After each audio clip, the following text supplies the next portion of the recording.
Hello students, dear students, आज हम इस वीडियो में एनसीईआरटी क्लास 11th की जो एक्सरसाइज 1.1 है उसको सोल्व करेंगे।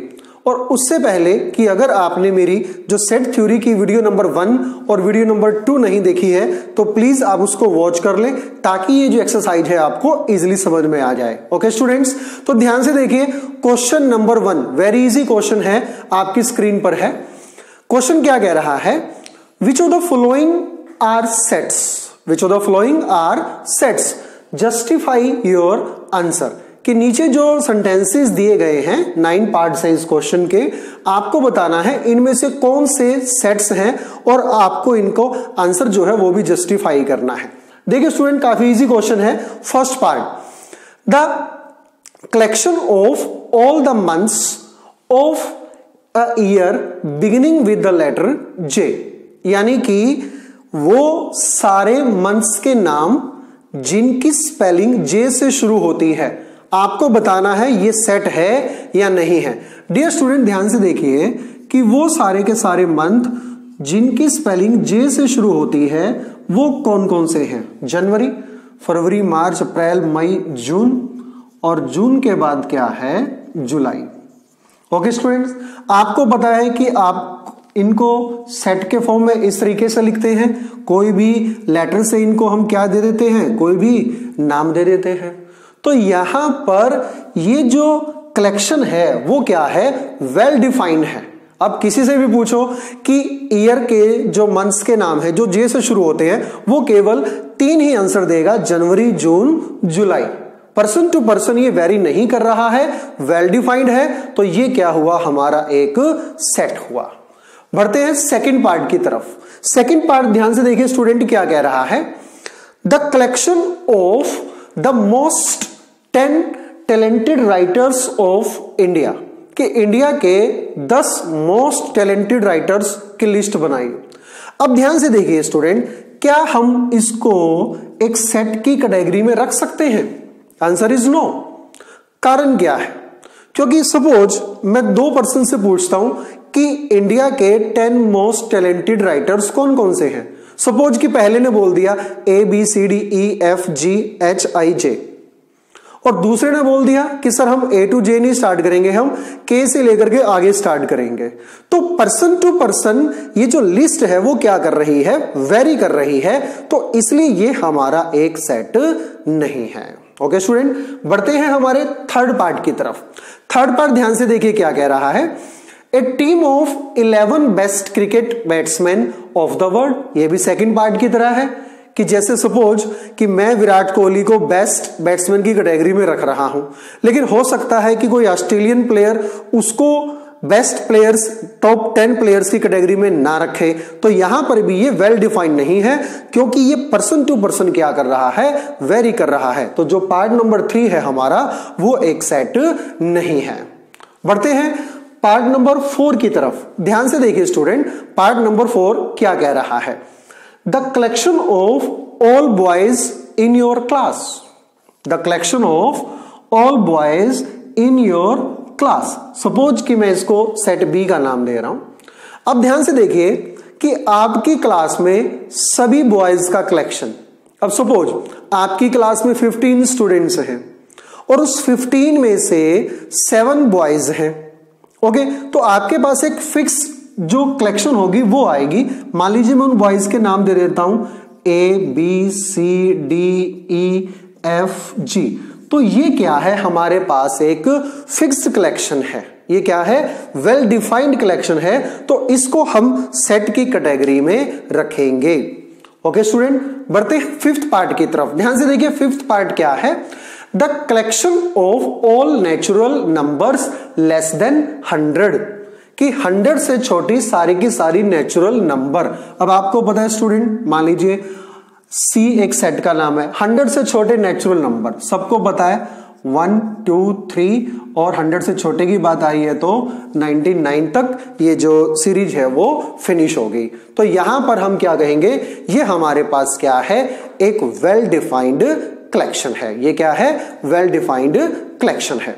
उसके बाद बात करते हैं स्टूडेंट नेक्स्ट पार्ट की तरफ। ध्यान से देखिए क्या है, एक collection of novels written by the writer Munshi Premchand, यानी कि मुंशी प्रेमचंद जी ने जितने भी नॉवेल्स लिखे हैं उनका जो रिकॉर्ड है, जितने भी वो नॉवेल्स की लिस्ट है, क्या वो सेट की कैटेगरी में है? Answer is yes.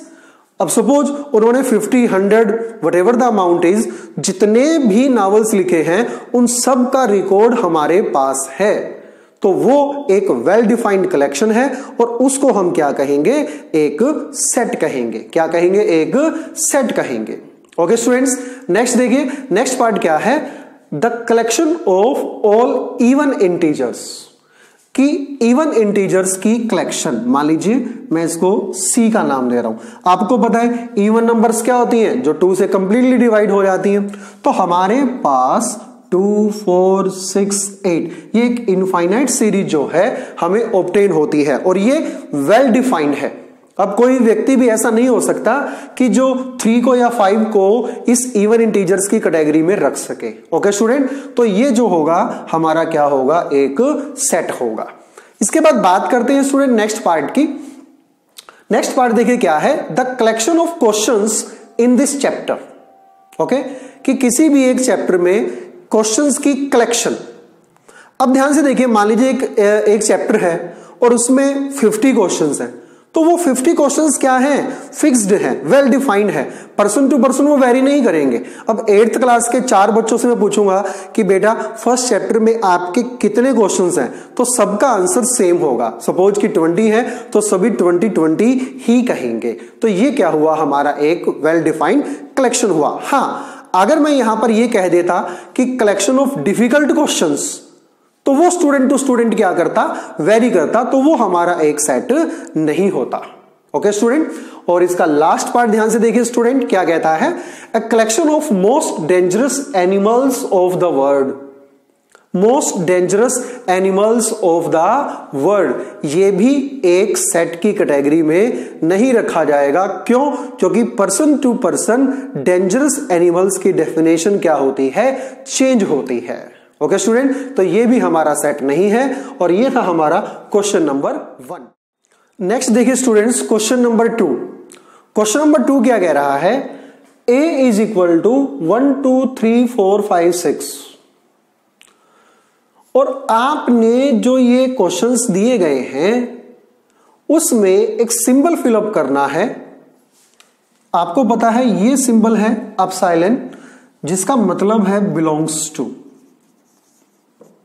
और अगर हम इसको क्रॉस कर देते हैं तो इसका मतलब बन जाता है डज नॉट बिलोंग टू। तो यहां पर क्योंकि जो सेट ए है उसके मेंबर्स क्या हैं? 1, 2, 3, 4, 5, 6।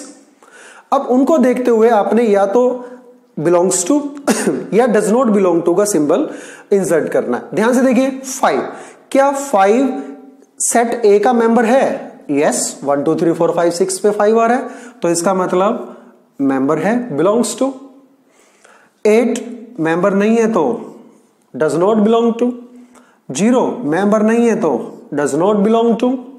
4 मेंबर है तो बिलोंग्स टू। 2 मेंबर है तो बिलोंग्स टू। और 10 सेट ए का मेंबर नहीं है तो does not belong to, means 10 is not a member of set A. तो ये था स्टूडेंट हमारा क्वेश्चन नंबर 2। नेक्स्ट देखिए स्टूडेंट्स, क्वेश्चन नंबर 3 क्या कह रहा है कि write the following sets in roster form. कि नीचे जो सेट्स दिए गए हैं इनको आपने रोस्टर फॉर्म में लिखना है। अब रोस्टर फॉर्म क्या होती है? कि जो कर्ली ब्रैकेट में एलिमेंट्स को लिखा जाता है और बीच में कॉमा जो है वो लगाए जाते हैं और कैपिटल लेटर से इंडिकेट किए जाते हैं। अब देखिए फर्स्ट पार्ट क्या कह रहा है? ए इज इक्वल टू, यानी कि ए कोई सेट है, x is such that x is an integer and x lies between -3 and 7 and x equal to -3 as well। अब ध्यान से देखिए स्टूडेंट कि जो फर्स्ट पार्ट है क्वेश्चन का हमारा वो क्या है कि जो सेट A है, ध्यान से देखिए क्या है, -3 x <7। अब यहां पर अगर हम गौर से देखेंगे तो x की वैल्यू -3 के इक्वल भी है, -3 से बड़ी है और 7 से छोटी है। तो वो सारे इंटीजर्स जो इस कैटेगरी को, इस कंडीशन को सेटिस्फाई करते हैं वो सेट ए के मेंबर होंगे। अब ध्यान से देखिएगा, रोस्टर फॉर्म में लिखना है तो करली ब्रैकेट आपने लगा ली है। अब x इक्वल है -3 तो -3 से स्टार्ट कर दें। x बड़ा है -3 से तो -2 -1 0, ये सारे इंटीजर्स हैं। 1 2 3 4 5। ध्यान से देखिएगा, x छोटा है 7 से तो 7 से छोटा जो इंटीजर है हमारा वो क्या है, 6 है। तो ये सारे जो एलिमेंट्स हैं वो सेट ए में आएंगे। सेकंड पार्ट ध्यान से देखिए स्टूडेंट, रोस्टर फॉर्म में लिखना है। क्या कह रहा है कि बी कोई सेट है जिसमें सभी नेचुरल नंबर्स हैं जो 6 से लेस देन है। अब आपको पता है कि 6 से छोटे नेचुरल नंबर कौन कौन से हैं, 1 2 3 4 5। ओके स्टूडेंट, तो ये है हमारा सेट बी जिसको कि हमने रोस्टर फॉर्म में लिख दिया है। उसके बाद देखिए स्टूडेंट्स, क्वेश्चन नंबर 3, इसका जो पार्ट नंबर 3 है वो क्या कहता है कि सी एक ऐसा सेट है, 2 डिजिट्स का वो सेट है जिनके डिजिट्स का सम क्या है, 8 है। अब ध्यान से देखिए, सी सेट के हम एलिमेंट्स लिख रहे हैं। ऐसे 2 डिजिट नंबर्स हैं जिनका सम ऑफ डिजिट्स क्या है, 8 है। अब ध्यान से देखिए, तो 2 डिजिट, अब मान लीजिए मैं यहां पर 0 लगाता हूं तो वो 8 आएगा, लेकिन 0 8 को लिखते हैं हम तो वो सिंगल डिजिट का माना जाता है, तो 0 से स्टार्ट नहीं करेंगे। तो सबसे पहले मैं लिख रहा हूं 1 7।